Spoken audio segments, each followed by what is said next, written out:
Okay, good morning. So this is the third class of engineering thermodynamics. If you recall what we discussed in the last class, it was all about zeroth law of thermodynamics, definition of heat and temperature, and we just started different processes and how to find out the work for them.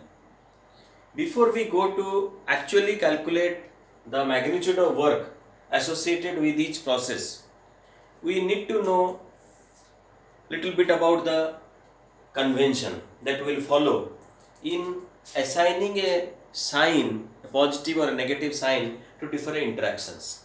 A system interacts with its surrounding in two ways. A system or across the system boundary, two interactions do take place. One is mass interaction, depending on whether mass interaction is happening or not happening, we call it closed or open system. The other one is energy interaction. That means energy is transferred across the boundary of a system. That energy interaction takes place in two forms again. Either in the form of, so energy interaction takes place in two forms. Either in the form of heat or in the form of work. Heat and work are different forms of the same entity. Both are energy only. Both are having the same units, joules, kilojoules, megajoules. Now, there are certain conventions we need to follow while solving our thermodynamic problems here in this class. That when heat transfer is taking place across the boundary, that means heat is crossing the boundary either from system to surrounding or surrounding to system, we assign a value to it, assign a sign to it, positive sign or negative sign. Accordingly, we say the transfer is positive or negative. For example, when heat is supplied to the system, means given to the system, pushed into the system, then that is called positive. So that is taken as positive heat transfer. And when it is rejected from the system, thrown out by the system, removed from the system, then that is negative. This is just a convention.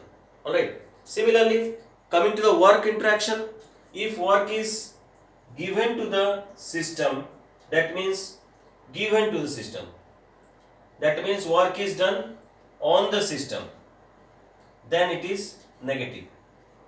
And if work is obtained from the system, that means work is coming out of the system and we get the work, then we say it is work done by the system and that is taken as positive work. This positive and negative sign are given as per the convention that we follow. There is no, you cannot ask why logically, there is no logic behind it. It is just a convention. Alright, just like when we walk on the road, we walk on the left side. But if you go to Dubai or if you go to US, then you will find that people are walking on the right side. That is their convention. So the right way to move along the road is to be towards left in India, to be towards right in USA. So that is the convention in the different countries. So in our system, in our class, we will be following this convention. Okay. So heat is supplied to the system, positive. Heat is ejected from the system, coming out of the system, removed from the system is negative. Work is done on the system is negative. Work is obtained from the system, coming out of the system, obtained from, delivered by the system is called positive, and that is work done by the system. So work done on the system is negative, work done by the system is positive. Heat is supplied to is positive, heat supplied from the system is negative. This is the convention we need to follow. With this knowledge on sign convention, we will move on to the work done in different processes. In the last class, if I remember correctly, I told that there is a simple formula, a simple integration. If you carry out that integration, you get the magnitude of work, irrespective of what kind of process it is. whether it is an isobaric process or an isothermal process or a polytropic process, whatever it is, if you carry out the integration, what is that integration? If you carry out the integration PdV across the process from 1 to 2, then the result of this integration will be the total amount of work associated with that particular process. Now that amount of work is positive or negative, or how to interpret that work, whether it is a work done on the system or by the system, that we will be seeing later on. But the bottom line is that the magnitude of work is found out by integrating PdV, and this integration is nothing but, as I told you in the last class, if you take a PV plane and represent the process on it and say this is 1, this is 2, then the area projected on the volume axis will give you the magnitude of work. The area projected on the volume axis will give you the work. Now we will now see how this magnitude of work can be calculated for different process. And as I told, the formula is same.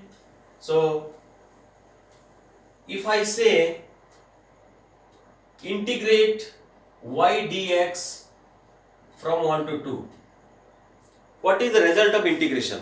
If I ask you to integrate y dx, can you integrate? Can you integrate y dx? Can you write y is equal to x2 minus x1? Yes, you can write, but only when y is a constant. But if y is not a constant, then if y is a function of fx, so can you integrate now? I say y is a function of fx and you integrate y dx from 1 to 2. Can you integrate? You still cannot integrate, because although you know y is a function of x, you don't know what function. I mean, what way y is related to x. If you know the relationship between y and x, then it is very simple. If I say y is equal to x square, now find out y dx integration. Now it is very, very simple for you, 1 to 2. So this becomes x square dx 1 to 2, and then you can carry out, because now you know that y is a function of x, and what kind of function, what relationship exists between y and x. Now you know this. Similarly, although I say that for any process the work done is integration of PdV, but you cannot still integrate PdV unless you know what is the relationship between P and V. You need to know relationship between y and x, then only you can integrate y dx. You need to know relationship between the pressure and volume, then only you can integrate PdV. Otherwise you cannot integrate, right?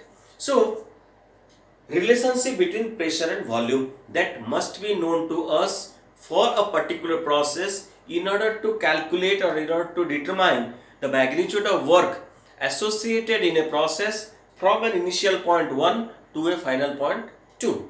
Right? Now what are the relationship? Now you see. Let us go one by one. Say for an isobaric process. Isobaric process. For an isobaric process, what is the condition? Pressure is constant. Pressure is constant. Okay, or I can write it this way. This is the condition. For an isothermal process, temperature is constant. For an isochoric process, volume is constant. For an adiabatic process, Pb to the power gamma is constant. For a polytropic process, Pv to the power n is equal to constant. So these are the conditions. Now for every condition we can write an equation that gives us the relationship between pressure and volume. For example, here we can write it as P to the power 1 and V to the power 0 is equal to constant. Here we can write PV is equal to constant. Here we can write P to the power 0 and V to the power 1 is equal to constant. Here we can write P to the power 1 and V to the power gamma is equal to constant. And here we can write P1, P to the power 1 and V to the power n is equal to constant. Now look at this set of relationship. An isobaric process is P1 B0 is constant. Isothermal process P1 B1 is constant. An isochoric process P to the power 0 B to the power 1 is constant. An adiabatic process P to the power 1 B to the power gamma is equal to constant. And an polytropic process P to the power 1 B to the power n is equal to constant. Now you tell me from this what is n? N is not equal to gamma. N is a number which is not equal to gamma, because if it is equal to gamma, the process becomes an adiabatic process, not a polytropic process anymore. N is not equal to 1 because if it is 1, then it will become an isothermal process, not a polytropic process anymore. This n is not equal to 0 because if n is equal to 0, then it becomes an isobaric process, not a polytropic process anymore. So n is, what is the value of n? N is anything but it is not equal to 1, not equal to 0 and not equal to gamma. Apart from 1, 0 and gamma, n can take any value, and therefore polytropic process represents a large number of processes which can be represented by the equation Pb to the power n is equal to constant, where n is not equal to 0, n is not equal to 1 and n is not equal to gamma. And in the last class, I remember I told you about the gamma, value of gamma. For a diatomic gas like air, it is 1.4. For a monoatomic gas like helium, it is 1.67.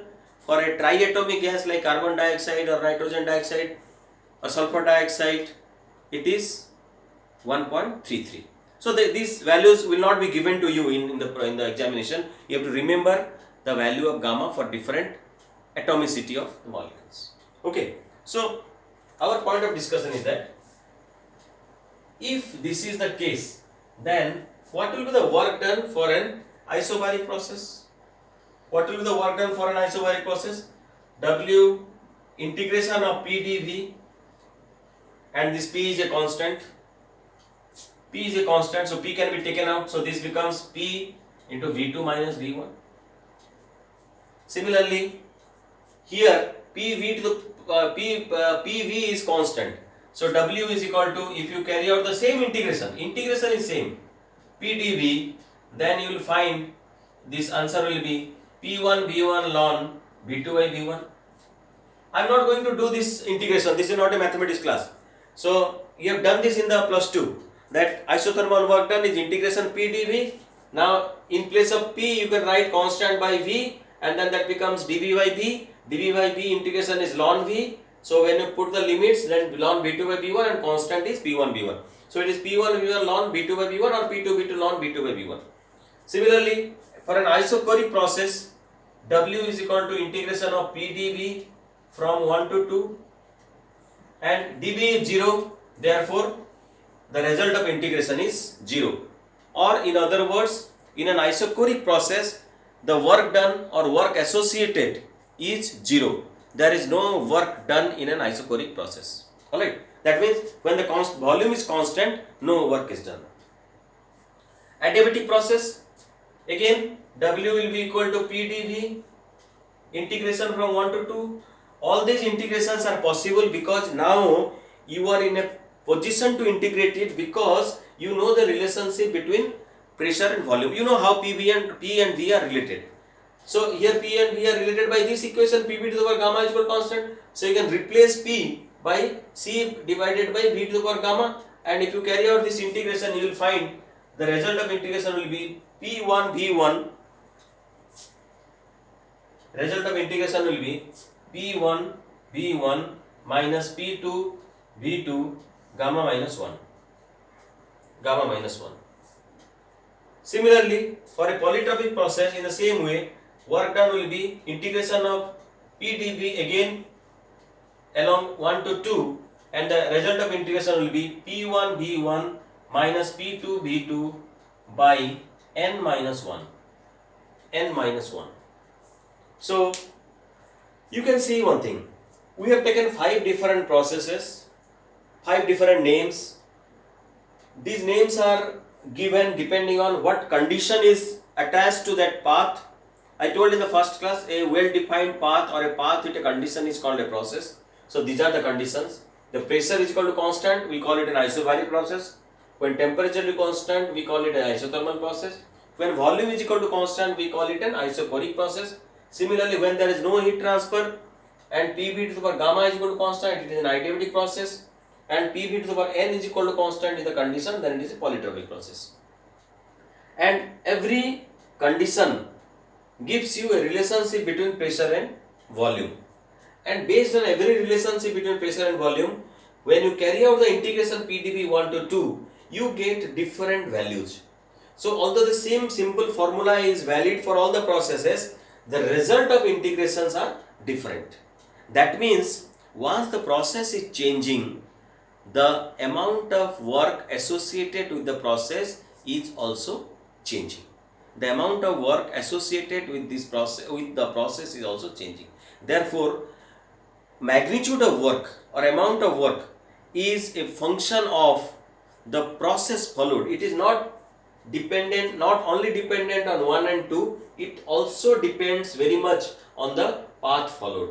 Therefore, work is a thermodynamic quantity which is called work is a path function. That means it depends on path. A process is a path, nothing but a path. Path with a condition. So work is a path function.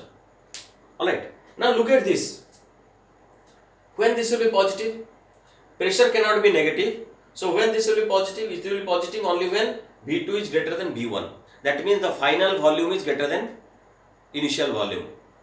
When the final volume is greater than the initial volume, what does it say? What kind of process it is?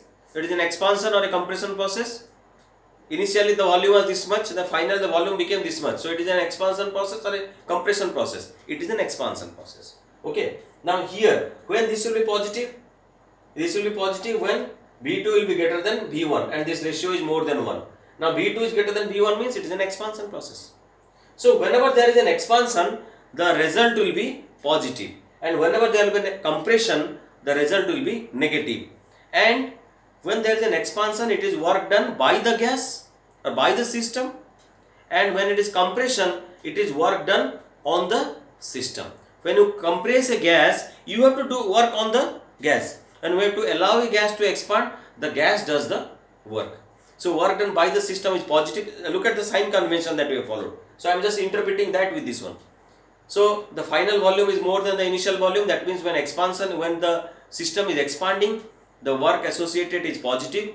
When the system is getting compressed, the work associated is negative. And when there is no compression, no expansion, that means the volume is neither decreasing nor increasing. That means volume is remaining constant. The process is neither a compression process nor an expansion process. So amount of work associated is 0. Alright. Similarly here also same thing. So expansion process is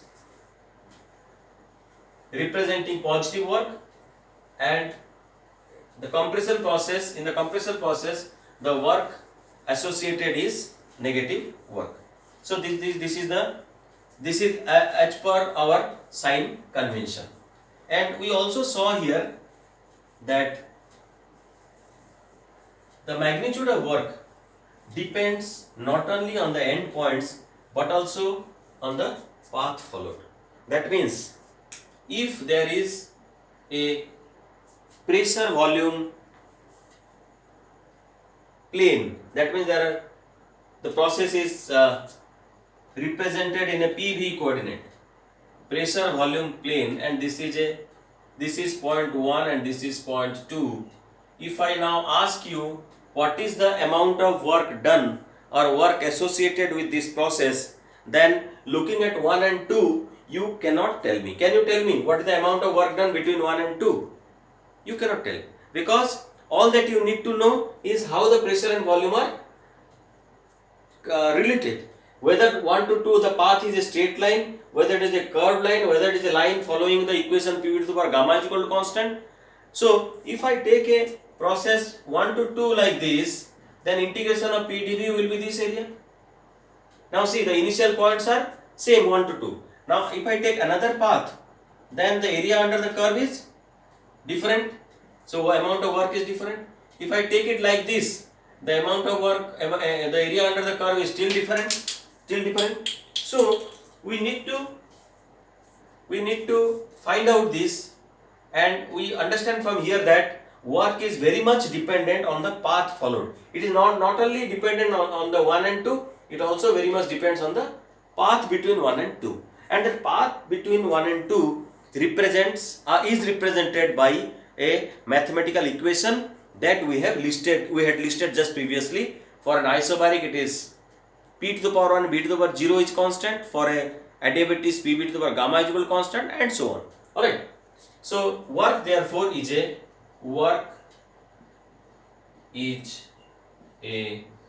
path function.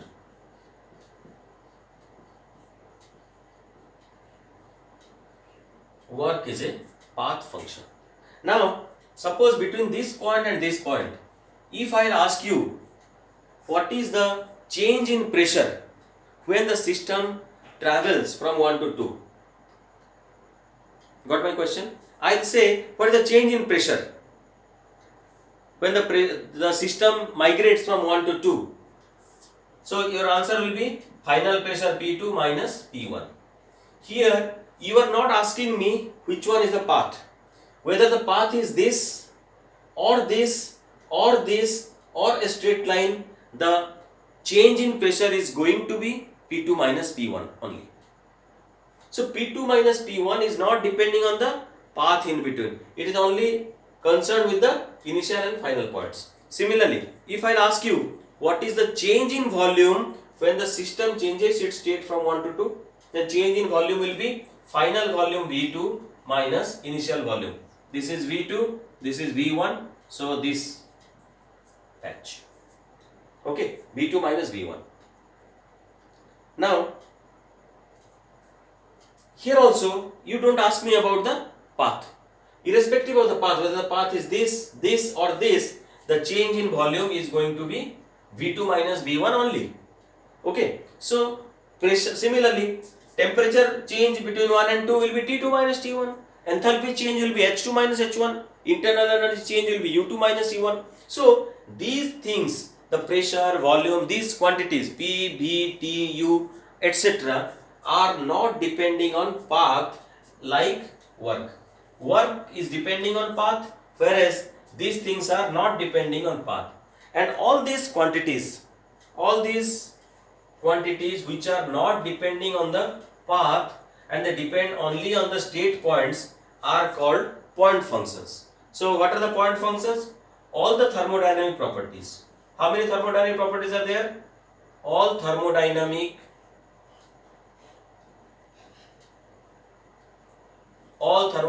properties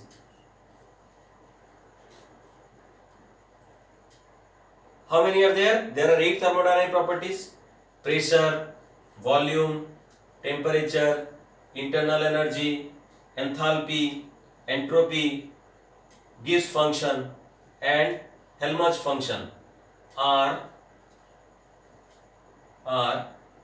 they are not path functions, they are point function.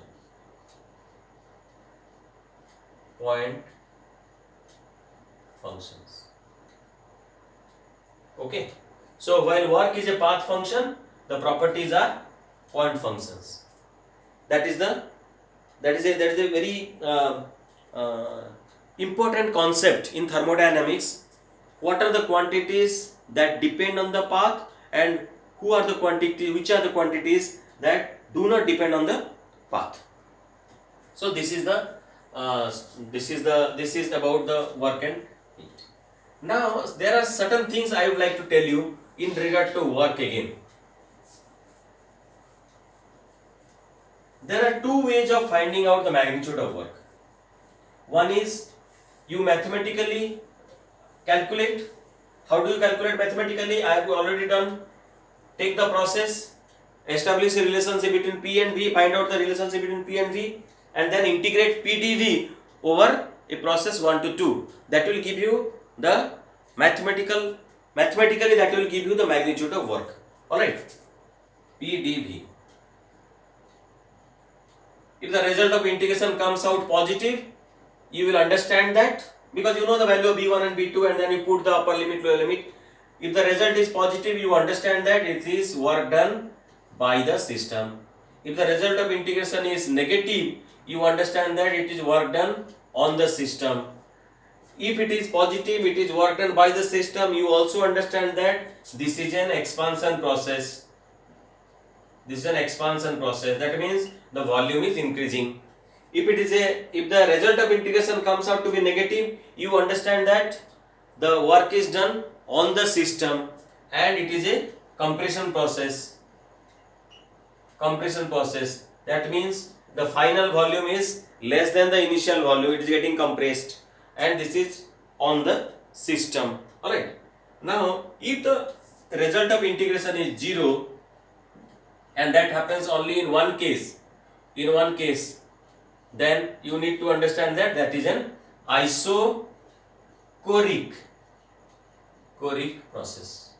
When there is neither compression nor expansion, when there is neither any increase in volume nor any decrease in volume, that means the volume of the system remains constant, then in that process PdV will be 0. So mathematically when you do, you don't have to bother about the sign convention, because whatever will be the result of integration, that value, if it is positive or negative, the sign is already there.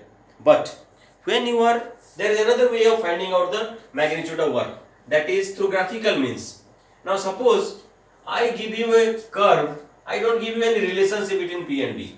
I only give you that this is a process. This is a process 1 to 2. And if you remember, this is in a PV plane. Okay, this is in the PV plane. Then I told you in the first class that thermodynamically, if you do not put an arrow mark, then it will be wrong. The arrow mark has to be there indicating the direction of occurrence of the process. So now it is thermodynamically correct. Initial state is 1, final state is 2. Now if I drop the verticals or projections on V axis, then this area will give me the amount of work. Suppose this pressure is in Newton per meter square and this is in meter cube. So any unit area, what will be its unit? Any elemental area, its unit will be Newton per meter square into meter cube. So that will be Newton, meter or joules. So this area will come in terms of joules. Suppose it comes out to be 100 joules.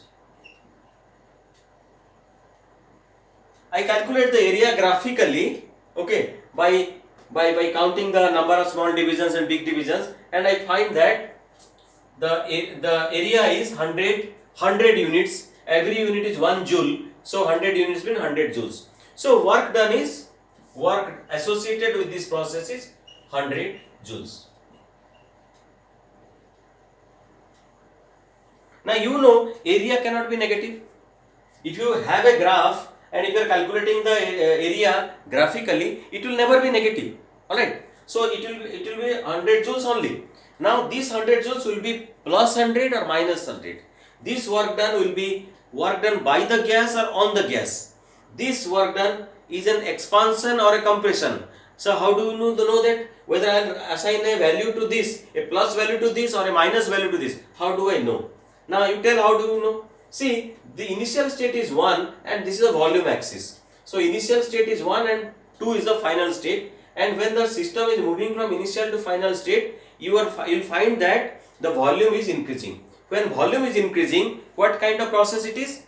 It is an expansion process. So expansion process means it is positive. So this 100 joules is plus 100 joules. Now if I do not put any arrow mark, I don't put any arrow mark, then also the area is 100 joules. The area is not going to change. But this is meaningless. This is meaningless. This area is representing plus 100 joules or minus 100 joules. Area is 100 joules, fine. But it is representing a positive work or a negative work. Work done by the system or on the system, each decided from the direction of the arrow mark. If the arrow mark is like this, just the reverse, then also area is not changing, same 100 joules. But here you see the final volume is 1, initial volume is 2, so there is a drop in volume. So this is a compression process. So in that case what will happen? This 100 joules is actually minus 100 joules. So the problem of assigning plus or minus sign, the requirement comes only when you are doing it graphically. If you are doing it mathematically, no issue, because mathematically you will automatically get the result of integration with a positive sign or a negative sign. So this is how we calculate the area under the curve, and therefrom we get the work output or work associated with a process.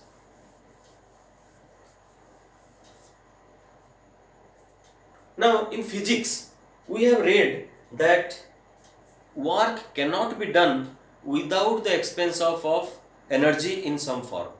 So whenever some work is done, some energy must have been spent. Without spending any energy, you cannot get the work done.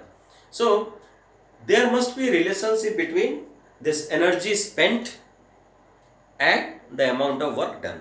Okay, so these two things are related, the magnitude of work and magnitude of energy.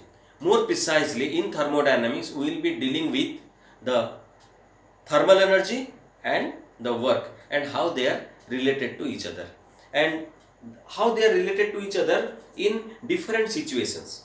So we will take different situations. We will take a closed system which is undergoing a process. We will take a closed system which is undergoing a thermodynamic cycle. We have defined cycle and process earlier. We will take a open system where mass flow is taking place, and then we will find out what is the relationship between work and energy. So we will establish a relationship between the work and energy. And when I say work and energy, they are, again I am telling, they are different forms of the same entity. Work is also a form of energy, but we call it work because of its mechanical nature.